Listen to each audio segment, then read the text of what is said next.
you can go ahead and start. And my presentation today is about quarterbacks, the points that quarterbacks score in fantasy football.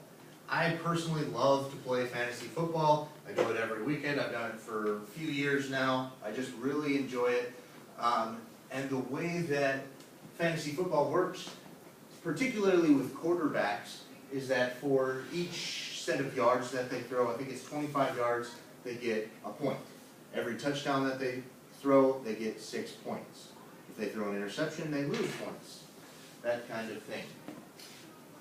What I wanted to figure out, my presentation was about just the quarterback's points. What I wanted to figure out was how many fantasy football points do quarterbacks score? On average, what is a quarterback score?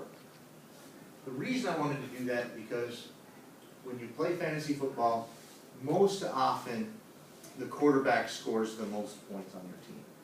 Just the way it usually works out. So if I can figure out about what I should expect from my quarterback, I can make up for the points somewhere else. So how did I figure I would do this?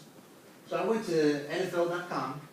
There they have a list of all the stats you could ever want for all the players in the NFL. What I did was I looked at the Week 3 active quarterbacks. That means I took the top 32 quarterbacks in the NFL, and I looked at the total number of points that they scored in Week 3, which was not this weekend, but last weekend. Once I took those points, I just rounded them to the nearest whole number, and then I dealt with that from there. So what I thought was going to happen, I thought that the average NFL quarterback was going to score 18 points. I didn't have any information other than just me playing for the last couple of years to support it, but I thought that 18 points is about right. Then I looked, this is the actual, I just clipped it right from the page. This is the actual information that I used. Like you can see, Aaron Rodgers in Week 3, he scored about 35 points, which is phenomenal. He was the top quarterback. And I had a list of the top 32. You can see all of that information there. Notice that I put every single bit of information down in the presentation of all the quarterbacks. Unfortunately, my boy Teddy didn't do so hot, but they won, so I was okay. I was going to say, where are they on the They list? won. They won. I took all that information, all those numbers, all the points from the quarterbacks, and I put it into something called a line plot. Now, a line plot, if you can see on the bottom, it's just a number line from 1 to 35. And then I put each X where they scored. So this point represents Aaron Rodgers. He scored about 35 points. I put it right at about 35. Unfortunately, this point back here represents my boy Teddy. You can see that most of the quarterbacks right here, there was 5 of them that scored 19 points. So you can kind of see where most of them scored based off of this line plot. I also took that information, that line plot, and I put it into what's called a stem and leaf plot. I hate those. You might hate them now, but they're really, really helpful later on when you're trying to find the summary information. And I'll show you what I'm talking about in a second. A stem and leaf plot, however, like let's say we had 1 and then 7. So like 1 and then 7. What that means is it's 17 points. This is a list of all of the quarterbacks written in order. So like 3 points, 4 points, 5 points, all the way to 20 points, 20 points, 20 points, 30 points, 31, 35.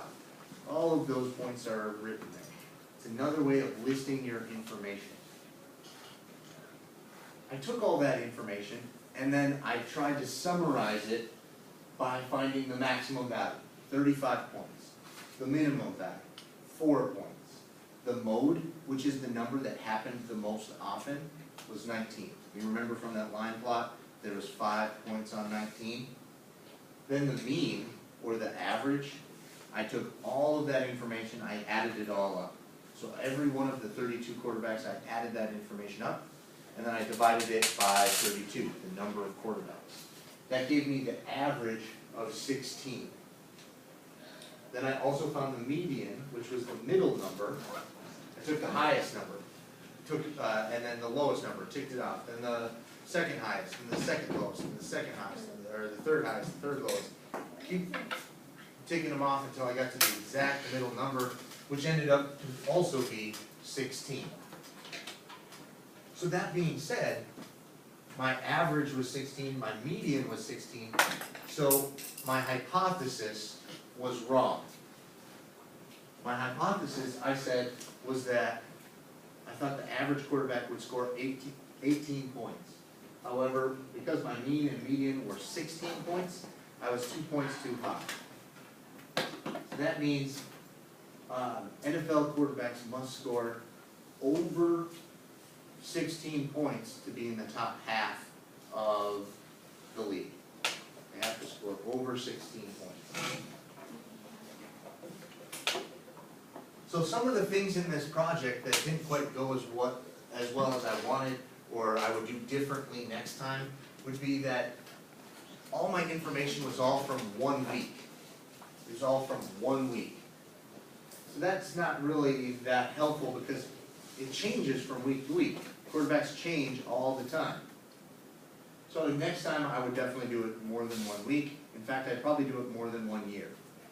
I'd look over a span of a few years to see what they scored. And then I'd probably take it from more than one website. Not just use NFL.com, but also use maybe ESPN or Yahoo has one. I'd take it from a couple different sources. And then I think next time I'd like to compare it to somebody else. Like I'd do quarterbacks compared to running backs, or quarterbacks compared to tight ends, something like that. So those are the things that I would change. So in conclusion, quarterbacks had to score 16 points.